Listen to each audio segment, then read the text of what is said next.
Я памятаю, что когда пришел в Министерство замежных справ в 1995 году, в договорно-правовое управление, у нас приоритетом была белорусская мова. Мы уявить себе не могли, что в той час мы могли написать ноту у посольства замежной краины, аккредитованную в Минску, на русской мове. Писалось все только и выключно на белорусской мове. Это было мне сказано начальником договорного правового управления Владимиром Соколовским.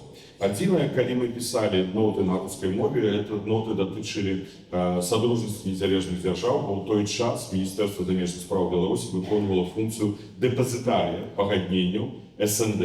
І зрозуміло, що офіційною мовою СНД заставалася, як здається, на сьогоднішній день русською мовою, і тоді кореспонденція, нотифікація йшла на русській мові.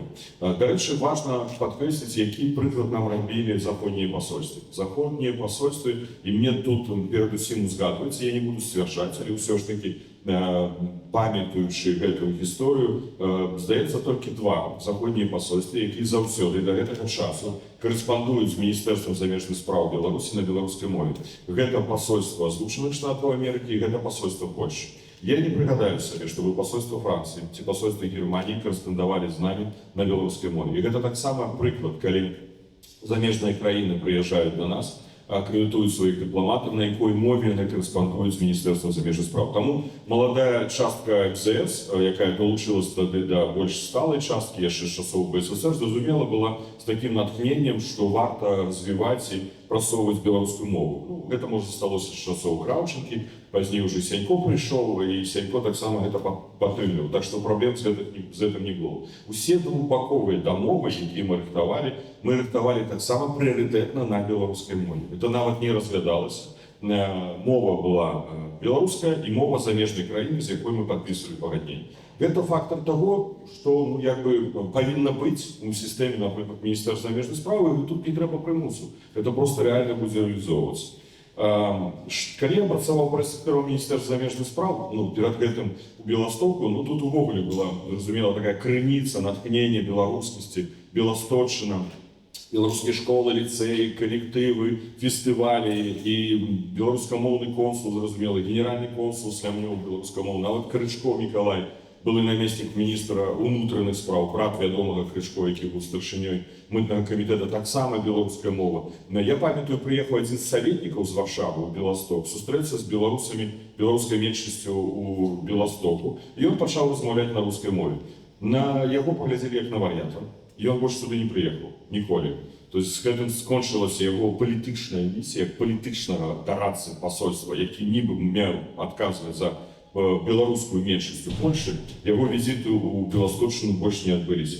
Прес-секретар МЗС. Я згадую вельми критичну розмову. Тоді був прес-секретаром Лукашенки Миколай Борисевич, який просто почав варіатом кричати на мене, що ти робиш, як ти собі дозволяєш, чому брифінги ты проводишь на белорусской мове, как секретарь Министерства заміжних справ. Тебе не зрозумеет никто, тебе не будет не понимать ни один иностранный журналист. Они же все только знают русский язык. Если ты хочешь донести информацию о внешней политике Беларуси, ты должен говорить на русском языке и проводить брифинг.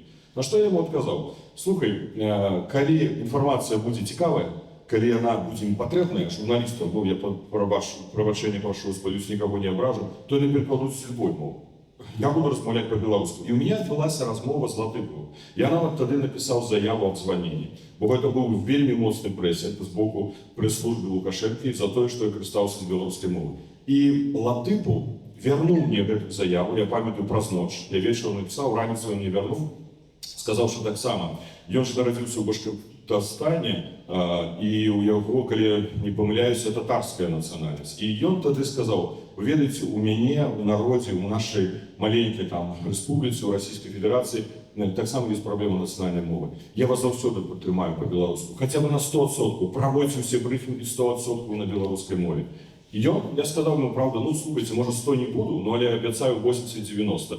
І мне дапамагала, скажу шчыра, яшчэ цёжа. Цёжа у меня была дырэктарам народнай асветы, выдавецтва такое, і вона вичитувала всі мої брифінги, кожний брифінг, кожний текст, щоб не було помилок з білоруської мови. Так що, бачите, коли на державному високому узровні міністр заміжних справ підтримує це, то і пізніше супрацовники будуть. Чиновники, вони як стая. Є вожак, коли вожак будзе размаўляць па-беларуску, і я пераходжу на пасаду міністра культуры. Я прыйшоў на пасаду міністра культуры і пачаў з беларускай мовы. І ведаеце, міністэрства культуры не трэба было прымушаць. Я не ведаю, перакананы ўсё ж таки, што гэта не было так, што давайте спадабаемся Латушку, бо ён беларускамоўны міністр. Хутчэй за ўсё гэта на 90% была такое адкрыцця волі, уласнай, рэалізацыя. Ну нарэшце мы можам у міністэрстве свабодна гаварыць па-беларуску. Хаця, скажу, справаводства ў міністэрстве культуры заўсёды вялося на беларускай мове. Так што вось прыклад, калі кіраўнік прыходзіць, ну але гісторыю там можна яшчэ расказваць. Я скажу так, яшчэ можа хацеў дадаць, што трэба зрабіць з пункту гледжання нацыянальнай арыентацыі дзяржаўнага апарата. Я ўзгадываю 2020 год, у меня былі сустрэчы з аператыўна-аналітычным цэнтрам Лукашэнкі. І цікавая рэч, я першыню гэта агучваю. Тады было некалькі даволі працяглых сустрэчаў, калі яны кансультаваліся са мной, як з былым амбасадарам, як тады дырэктарам Купалаўскага тэатра, як упісаць у канцэпцыю нацыянальнай бяспекі Беларусі пытанне нацыянальнае, пытанне падтрымкі культуры, гісторыі, што дзяржава беларуская павінна будавацца менавіта на нацыянальна арыентаванай глебе. І ведаеце, фармуліроўкі нават пісалі. Мы стаялі, я не ведаю, ці было ўпісана ў канцы канцоў, але мы прапісвалі фармулёўкі. Яны тройчы мяне запрашалі з лекцыямі ў УАЦ, я не пайшоў ніводнага разу. Не ведаю чаму, ну не вельмі не хацелася ісці там лекцыі чытаць. Але вось глядзіце, калі канцэпцыя нацыянальнай бяспекі, якую адказвае сакратарат дзяржаўнай бяспекі, яшчэ ў 2020 годзе яны гатовы былі ўпісаць, значыць, не ўсё страшна. Давайте думаць, што тут чорнае ці белае. Я калісьці вывеў формулу, хто наведвае Купалаўскі тэатр, тут пра беларускі палітык. Ведаеце, хто наведваў Купалаўскі тэатр? Я вам зараз скажу. Былы старшыня следчага камітэта Наскевіч, Рачковскі, былы старшыня пагранічнага камітэта генерал-майор, Равков, міністр абароны, Сергіенко, тады быў кіраўнік адміністрацыі. Я мощна наведвала, но тут выключэнне.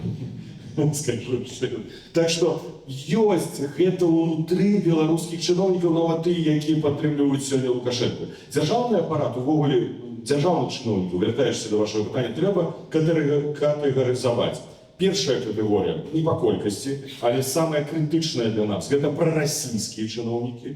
І вось яны, хутчэй за ўсё, павінны зайсці, але як мы будзем акрэсліваць прарасійскасць, гэта да галаву ж не залезеш кожнаму, да?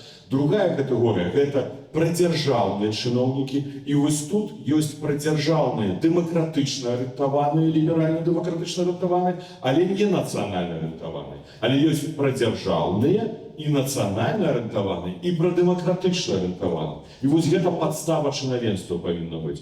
Колькі, я перакананы, што 90% чыноўнікаў павінны працаваць у новым апараце. Хто не павінен працаваць, гэта вышэйшы кадравы рэзерв Лукашэнкі. У ім 900 асобаў. 900 асобаў і то пры тым, калі яны здзейснілі гэтыя злачынствы супраць беларускага народа ці міжнародных злачынстваў. Вось гэтыя непавіннасці вырашаць павінен, як слушна сказаў тут калега, толькі суд.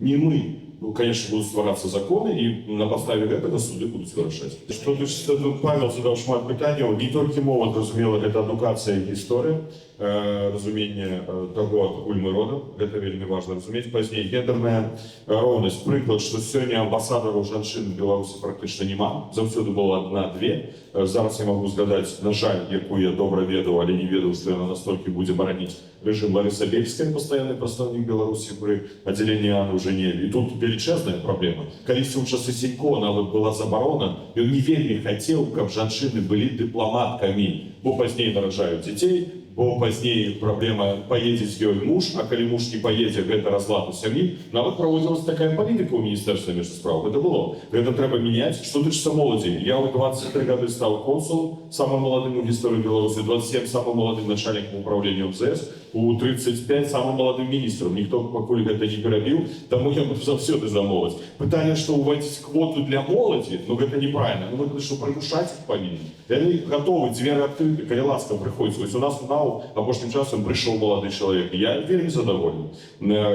Яшчэ пытанне карэляцыі мовы і пра дзяржаўнасць і пра дэмакратычнасці. Андрей Даркюнас, вялікі прыклад, пра якога ні адзін журналіст не хоча напісаць. Уначальнік племяннік Янкі Купалы, сёння пасол Беларусі ў Аўстрыі.